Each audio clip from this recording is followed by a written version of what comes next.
Bona tarda i bona manifestació de l'11 de setembre, que algú creia que avui a Reus seria petitona i per sort i per desgràcia seva s'ha donat de que no només és petitona, sinó que és la més gran que hi ha hagut mai i que a més, sobretot, no renuncia a la justícia social, que és allò bàsic que ens portarà també a la independència dels països catalans. La meva feina aquí és parlar avui de l'escola. L'escola que, desgraciadament, no algú de fora, sinó algú d'aquí molt proper, està intentant desmuntar i destruir. I el text més o menys diu així. Diu, l'escola podria ser un dels indrets on les persones aprenguéssim a conèixer el seu voltant i les tradicions culturals que s'hi han desenvolupat. Un accés al món, les seves maneres, les idees i pràctiques emancipadores, les preses de decisions a partir del coneixement de les opcions, els sabers imprescindibles i els prescindibles, i no per això menys importants, que ens toquen com a humans en aquest tros de món que vivim. Podríem tenir escoles acollidores, integradores, cooperants, lliures i alliberadores, il·luminadores i lluminoses, llocs on l'aire passés per les finestres i per les parets, on les classes socials no es notessin perquè estiguessin i estaran en procés de dissolució. I la raó serà el centre dels aprenentatges que s'hi fan, sense esdevenir nou dogma de fe, una raó crítica i alhora posada en dubte sempre que calgués. L'escola podria ser un lloc de reflexió, que inundés les famílies de qualsevol mena que hi portessin els seus fills i filles, llocs que vessessin saber i alhora coneixement, mètodes i maneres, benestar i cultura. Podríem tenir llars d'infants, col·legis, instituts, universitats, escoles a casa i el que fos que treballessin activament per esmenar les opressions del gènere, sexuals, de classe, palanques que mouran el món sencer quan les nenes i els nens esdevinguin adults amb capacitats plenes per mirar, pensar, tocar, imaginar, triar, ensumar, albirar, estimar i sentir. Podria ser demà mateix que això passés, però podria haver estat abans d'ahir i avui mateix. Però qui mana no hi està disposat, perquè qui mana té com a principal objectiu mantenir el seu comandament sec i despòtic damunt la societat que manté sotmesa a partir d'un consens democràtic suggerit, mantingut i convençut per la dictadura dels mitjans de desinformació general. I també, no hem d'oblidar, per les mateixes famílies i l'escola. Mantenir la dominació actual de la majoria és el seu màxim objectiu, mantenir-la i incrementar-la. Per això ens retallen tot l'imaginable i l'inimaginable. Per això ens faciliten el consum de productes dels mal anomenats béns de consum, però també de substàncies i de persones, perquè també consumim persones. El consum esdevé el dogma bàsic d'una societat que alhora fa desaparèixer escoles i hospitals, ensenyament i sanitat, metges i escoles, i els substitueix per policies, psiquiatres i funcionaris de presons. Sabeu cap a on anem, no? Enmig d'aquesta retallada total de drets i llibertats reals, els que es diuen amos continuen la seva santa missió contra les cultures petites com la nostra i al costat del mercat, que afirma que qui no és rendible no té dret a existir, i posen les 1001 normes que condemnen les llengües com la nostra, el català, a una lenta però inexorable agonia.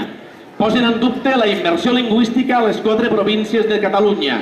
Retiren el requisit del català per ser funcionari a les Balears i el volen allunyar de les escoles i instituts.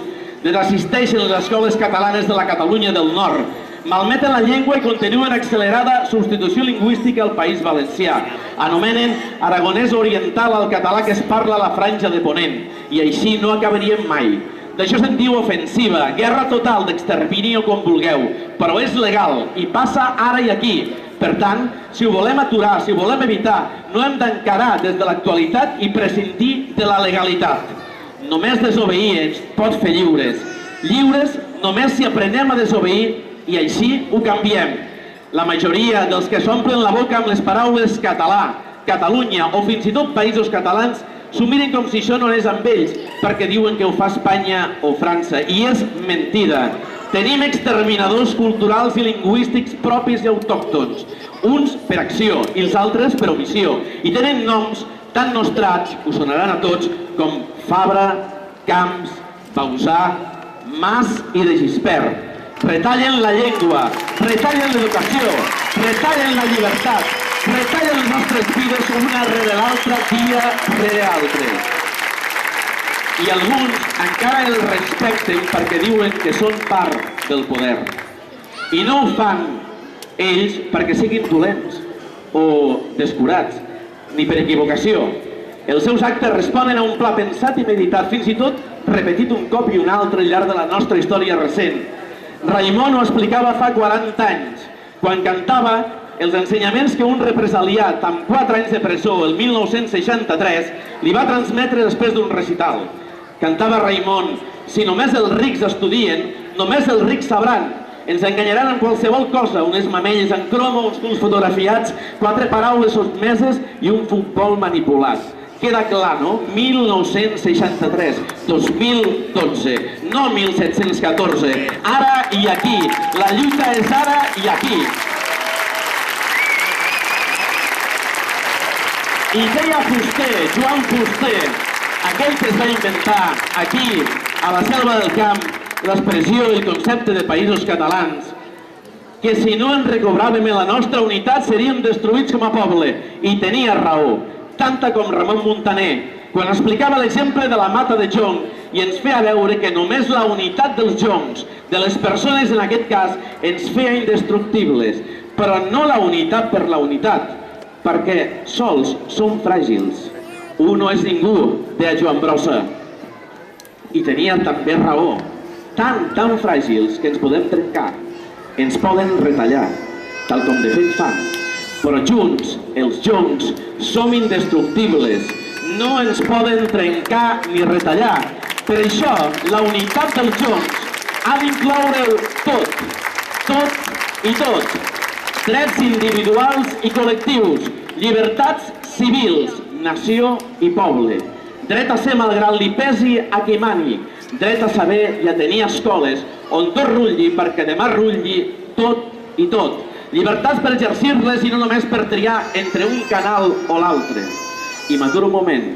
Demà comença una vaga a l'educació pública en aquest país. Tindrà potser poc seguiment, però durant aquest curs hem d'aturar tots els centres, totes les escoles, totes les universitats, totes les escoles bressol, perquè la independència ens ha de portar també l'escola per a tothom i de qualitat. I si no ho fem, ens quedarem només a mitges. I reprenc, i ja acabo, perquè som molts aquí dalt, amb el que deia Ramon Llull. Deia que nació i poble, perquè la metafísica de la primera paraula, nació, necessita la física del segon mot, poble. Perquè si no, la terra, per molt que te la miris, mai no fa créixer res. Si no hi sembrem i després no hi reguem i per tant no hi lluitem, la terra no fa créixer res.